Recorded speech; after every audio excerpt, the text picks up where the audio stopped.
Not kidding. I love the show. Okay, good. I love you on it. Thank you. What about for you? How does it feel going into, I guess you're now in season 4 now? Yeah. Did you think starting out before you'd be here?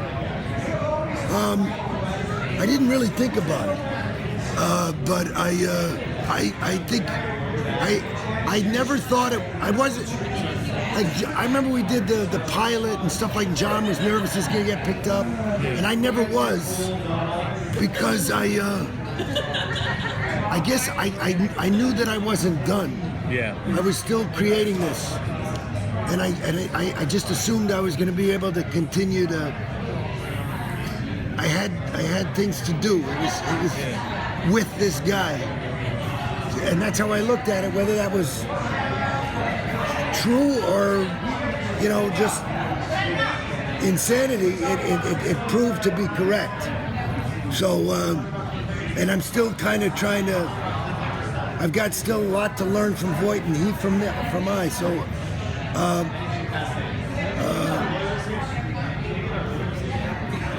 I'm still chasing it. All right, so I'm going to preface this by saying that I love Voight, but I'm a little upset Okay. with what happened at the end of last season, beginning of this season. Okay. Now, are we going to be surprised that I shouldn't be upset? Is there going to be some? Wow, this is getting cryptic. Okay. I feel very. What are you upset about? I'm upset that didn't he kill that guy? Sure looks like it. It does look like it, and he's covering it up. And it just, I didn't like that. You don't like it? No, I mean, it just seems like, Voight's better than that, and that's, Here's the way to look at it. and then was it last week he tells LaRoyce's character to not beat up that guy in the hospital and Right. not to cross the line, yet he's already crossed the line. So there's also the moment with Trudy Platt where she wants to kill that guy, and I said, "You're not me. Yeah. You're not me." And here's the thing to understand about Voight, and I think maybe what I hope people can take away from the show. Listen, man, we all contradict ourselves, and we all disappoint ourselves, and we all violate our own integrity, our own moral code. We do this.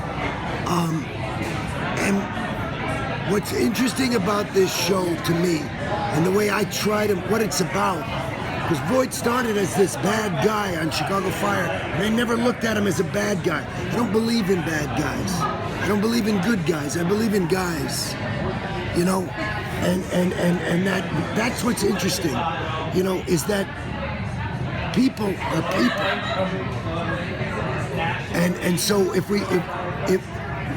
I would submit to you, if you don't like that, then it might say something about you, not him. And that what the key to the understanding of all this stuff is love.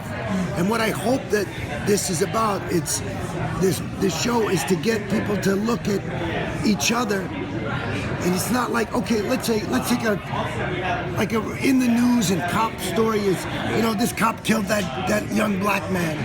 And maybe this young black man is doing these terrible things. We look at him, bad guy, put him in jail. Or maybe it makes it safer.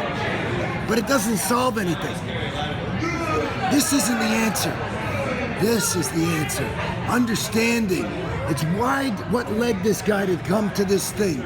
Because it's a fact, he did it. Why? So we can understand each other. If we can start understanding each other, we might realize that we love each other, we love ourselves, and then we can start getting around. So it makes the show maybe worth watching, other than just getting away and entertaining, is that, is to understand. So, you're gonna do things in your life that disappoint you. People are gonna do things that disappoint you. And we can go, oh, or we can go,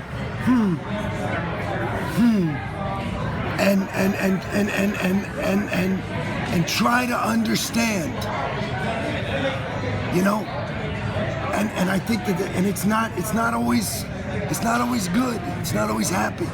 It's funny that you say the show's about love, because for me watching it, it's usually a show about family. It happens to be is a family that's in the police station.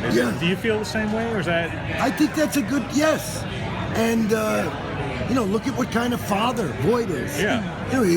There's no doubt he loves, but it's how is it expressed? Yeah. He loves. I mean, I don't think a father can help but love a child. Right. But I'm so kind of Pollyanna about things. I mean, I think that's all we do is love. It just gets aberrated, because of the stories.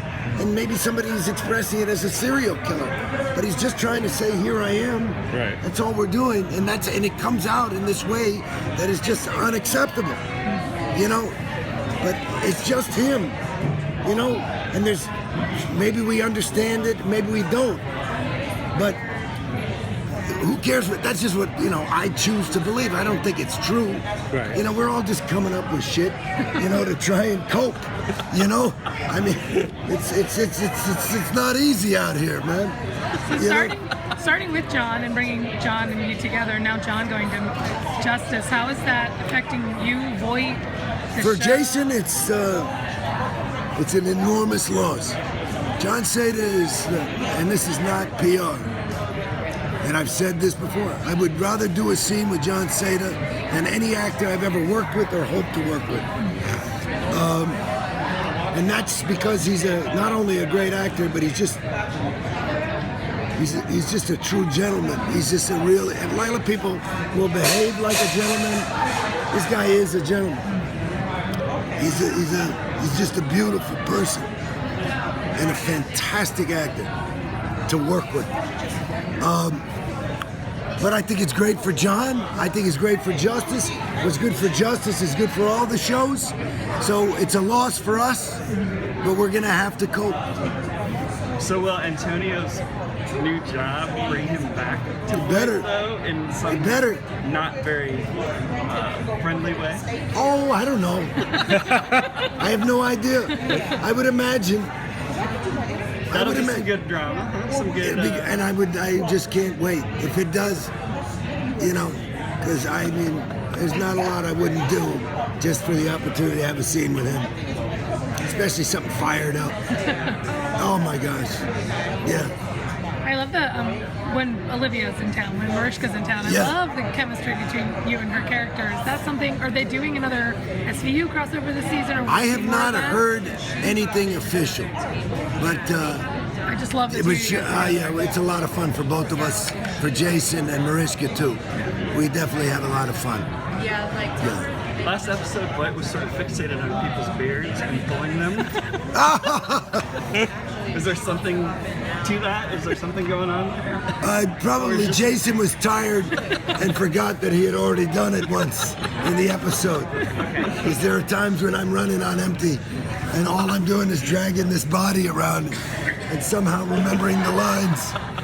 And I do things kind of in the moment. I don't. Well, and a lot of times it might not have been. One was down here and one was the little thing. I think that it probably was not even consistent in the takes, and so maybe the editor was also running on empty, and so there it is. And you see that I haven't even shaved today. How demanding is the show on you? And what do you keep from running on empty? I don't. Yeah, you are just running on empty the whole time. Not the whole time, but it's a marathon, and sometimes you have to speed up, and then it takes an episode or two to catch your breath.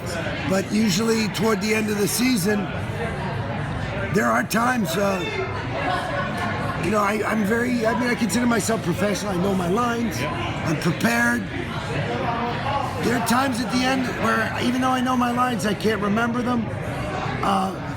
I always trust that there's going to be, enough emotional juice to affect, some kind of impression in the scene. And there have been moments in the last episode or two of the 23, 24 episode season where I'm just like, I got nothing.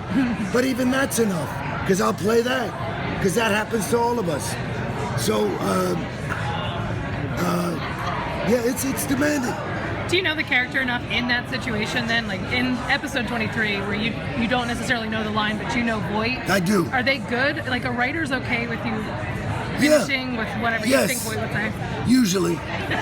Well, they write Voight because they started to create it, and then luckily they respected me enough that I helped them even as we kind of were in the embryonic phase of creating it, and now the writers try to write for me, and so it becomes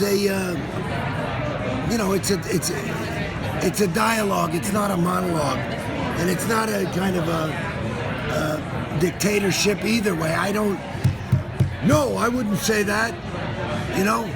I don't approach it like that. If I read the script and I don't understand something, I go, I don't understand, and maybe there's something that the writer has to help me understand, or maybe I have to help him understand. Right. We're all just trying to, it's not for me, and it's not for them. It's for the audience.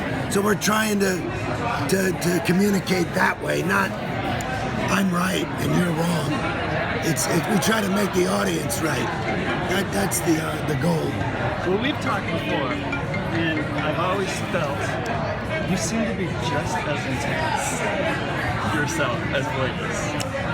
I've heard that. I've heard that. In a friendlier way, maybe. I've heard that.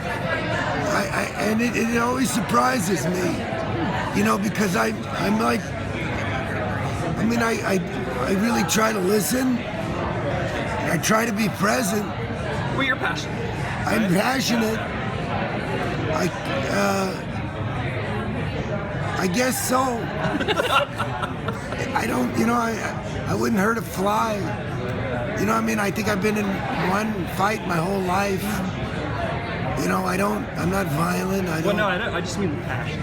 Yeah, I don't, I can lose my temper and stuff. All right, so last question. Now that Voight's son is gone and his daughter-in-law's left him, does he have someone to sort of fall back on and bounce things off and be, honest and truthful and emotional with? I think that he tries to be honest. It's going to sound weird. There's people, there's varying degrees and different kind of hats that people wear in his life. Alinsky, Lindsay, Antonio, Atwater, Platt, they all have a certain role in his life. But I think that his real, most intimate relationship, and this is a little sad, is with the people of Chicago. So, I think it's very, I would suspect that we're going to get psychological. It's that degree of intimacy with an individual is something that he's not that comfortable with. Yeah. And that's why he is more like that.